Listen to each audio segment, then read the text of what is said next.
అందరూ చేతులు చాచి భక్తితో విశ్వాసంతో దేవుని నామాన్ని ఒక్క క్షణం పాటు స్తుతించుకుందాం. Hallelujah, praise the lord, hallelujah, praise the lord. యేసువా వందనం, యేసువా స్తోత్రం, తండ్రి వందనం, తండ్రి స్తోత్రం, ఆత్మదేవా వందనం, ఆత్మదేవా స్తోత్రం, ప్రైజ్ ది లార్డ్, హల్లెలూయా, హల్లెలూయా. త్రియేక దేవా వందనం, త్రియేక దేవా స్తోత్రం, మంచి కాపరి వందనం, మంచి కాపరి స్తోత్రం, పరమ వైద్యుడా వందనం, పరమ వైద్యుడా స్తోత్రం, ప్రేమామయుడా వందనం, ప్రేమామయుడా స్తోత్రం, హల్లెలూయా, హల్లెలూయా, హల్లెలూయా, హల్లెలూయా. ప్రభునందు మిక్కిలి ప్రియులకు సహోదరి సహోదరులారా, ఇది నా జీవితంలో జరిగిన సంఘటన. ఒకసారి నేను ఇలాగనే ఆదివారం ఉదయం ప్రారంభించి 6 గంటలకు ప్రారంభించి 3 దివ్యబలి పూజలు సమర్పించాను. ఒక్కొక్క దివ్యబలి పూజ గ్రామాలు కాబట్టి ఎక్కువ వాక్యాన్ని చెప్పాలి కాబట్టి సుమారుగా 2 గంటలు ఉంటుంది. ఆ మధ్యలో కొంచెం మరి వేరే గ్రామానికి వెళ్ళటానికి కొంచెం గ్యాప్ అక్కడ రెడీ చేసుకోవటానికి. ఇక 3వ పూజ అయిపోయేసరికి 2 గంటలైంది సమయం. అయితే ఆ రోజున ఆ గ్రామంలో ఉన్నటువంటి కొంచెం దూరం, విచారణ నుంచి దూరం 15 కిలోమీటర్ల దూరం ఉంటుంది గ్రామం. ఆ గ్రామంలో ఉన్నటువంటి వారు ఎవ్వరూ నాకు భోజనం తయారు చేయలే. కానీ నిజంగానే ఆకలి బాగా దంచేస్తూ ఉంది. సుమారు 2 గంటలు అయిపోతుందండి సాయంత్రం, మధ్యాహ్నం బాగా ఆకలి అవుతుంది. పూజ అయిన తర్వాత ఇక ఎవరి ద్వారాను వాళ్ళు వెళ్ళిపోతున్నారు, ఇంకా స్త్రీలు పురుషులు అందరూ కూడా. ఇక నేను ఊరికి నవ్వుతాలగా అన్నాను, ఏంటి ఎవరు భోజనం తయారు చేయలేదా నాకు అని అన్నాను. అనేసరికి అందరూ ఒకరి ముఖం ఒకళ్ళు చూసుకున్నారు. ఆకలి అవుతుంది అన్నాను అంతే. అందరు పరిగెట్టారు ఇళ్ళకి, ఎవరిళ్ళకు వాళ్ళకి, నన్ను పట్టించుకోకుండా ఎవరిళ్ళకు వాళ్ళు వెళ్ళిపోయారు. సరే అని కూర్చున్నాను ఒక 10 నిమిషాలు. 10 నిమిషాలలో నమ్మండి, ఒకళ్ళకి తెలియకుండా ఒకళ్ళు అందరూ కూడా ఇంత భోజనాన్ని తీసుకొని వచ్చారు. నిజంగానండి ఆశ్చర్యం వేసింది. సుమారుగా 10 మంది వరకు కూడా పాపం పరుగున స్త్రీలు పురుషులు ఇంత భోజనం తీసుకొని వచ్చారు. నాకైతే ఆశ్చర్యం వేసింది. గురువుల మీద ప్రజలకు ఎంత ప్రేమ ఉంటుందా? ఏదో ఊరికి ఒక మాట అన్నాను, జరిగిన వాస్తవం అండి.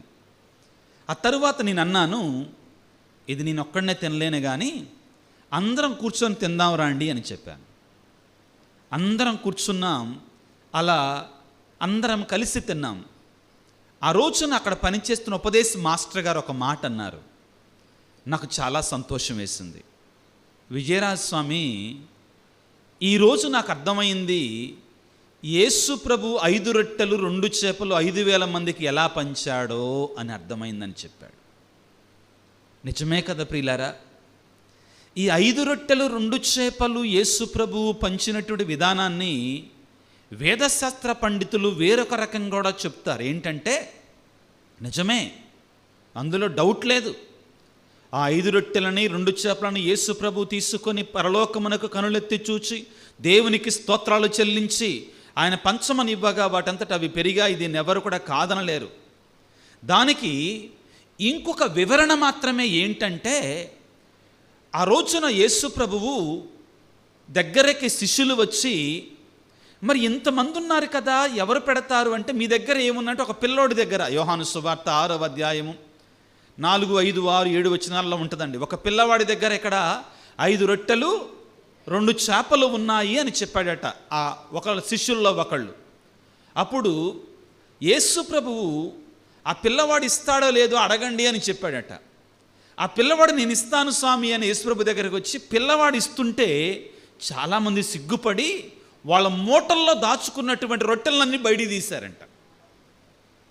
వాళ్ళ మూటల్లో దాచిపెట్టుకున్నటువంటి రొట్టెలన్నిటినీ కూడా బయటికి తీసి యేసుప్రభుకి ఇచ్చారంట. అరే, చిన్నపిల్లవాడే ఇస్తున్నాడు యేసుప్రభు అడిగితే మనం ఎందుకు ఇంకా దాచిపెట్టుకోవటం అని ఎవరికి వారు వాళ్ళ దగ్గర ఉన్నదంతా కూడా యేసుప్రభుకి ఇచ్చారట. భోజనం అంతా కూడా, రొట్టెలన్నీ కూడా యేసుప్రభువుకి ఇచ్చారట.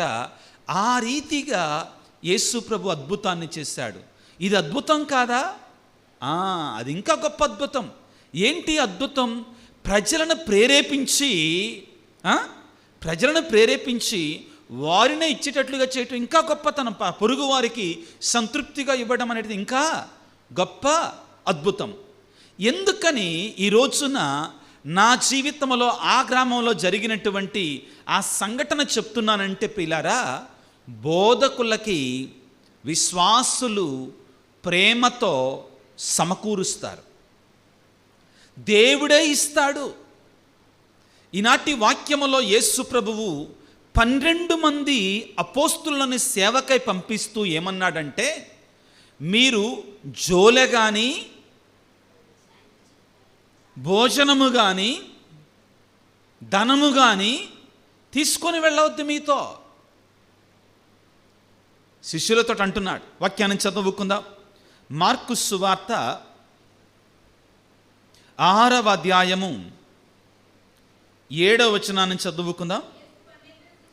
యేసు 12 శిష్యులను తన చెంతకు పిలిచి బోధించుటకు జంటలుగా వారిని గ్రామములకు పంపుచు, అపరిశుద్ధాత్మలను వెళ్ళగొట్టండి, వాటికి కావలసిన శక్తిని ఇచ్చాడు. ఆ తర్వాత ఏం చెప్తున్నాడు వినండి జాగ్రత్తగా.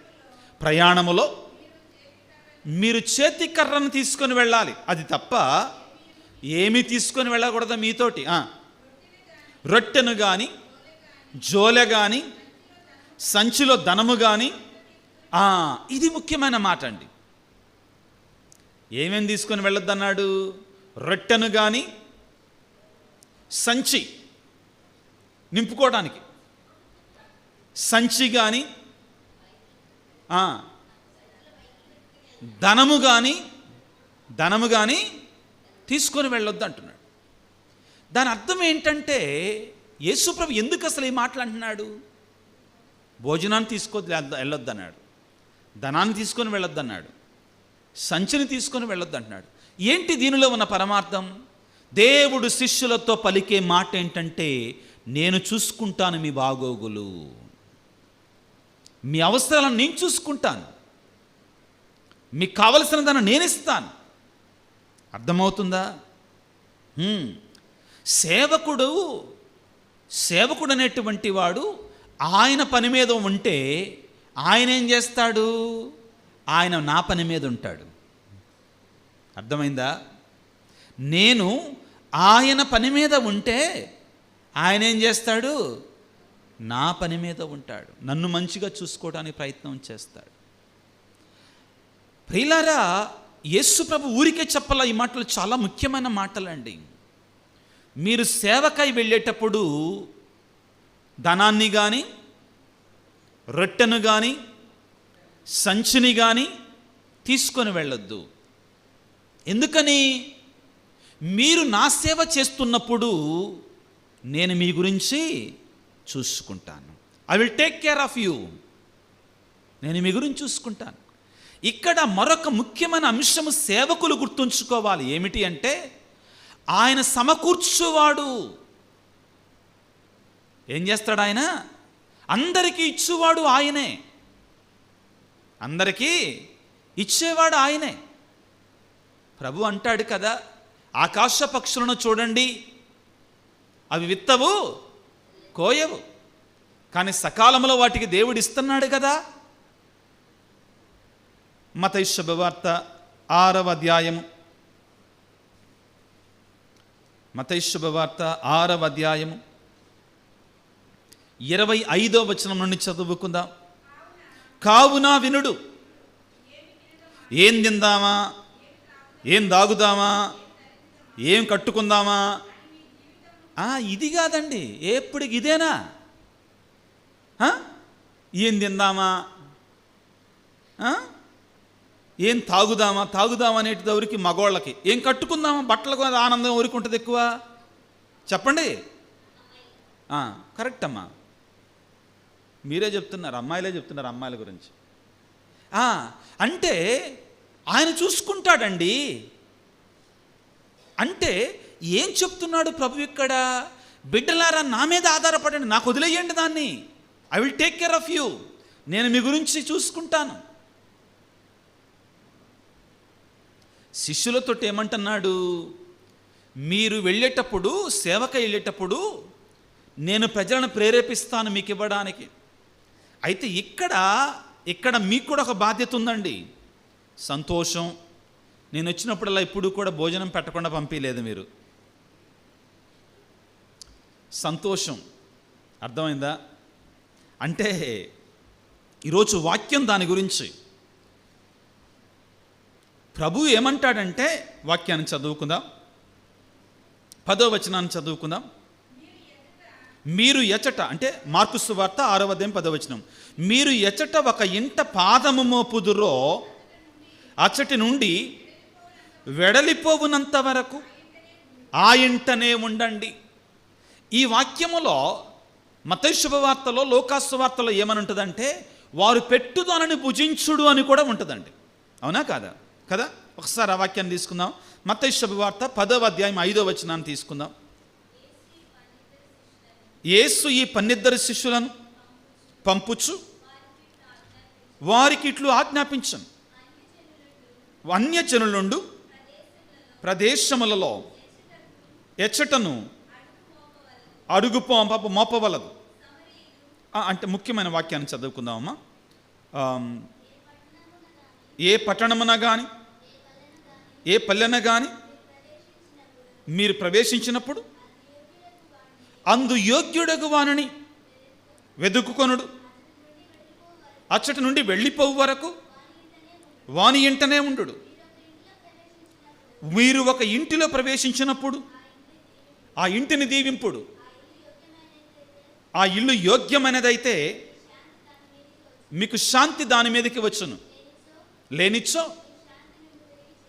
ఇక్కడ చెప్తాడండి. కొన్ని సందర్భాల్లో చెప్తాడు, వాళ్ళు పెట్టిన దాన్ని తినండి అంతే. అంటే నేను వాళ్ళని ప్రేరేపిస్తాను అని పలుకుతున్నాడు. పిల్లారా, ఈనాడు మనం చదువుకున్న 2వ పట్టణం చాలా ముఖ్యమైనదండి.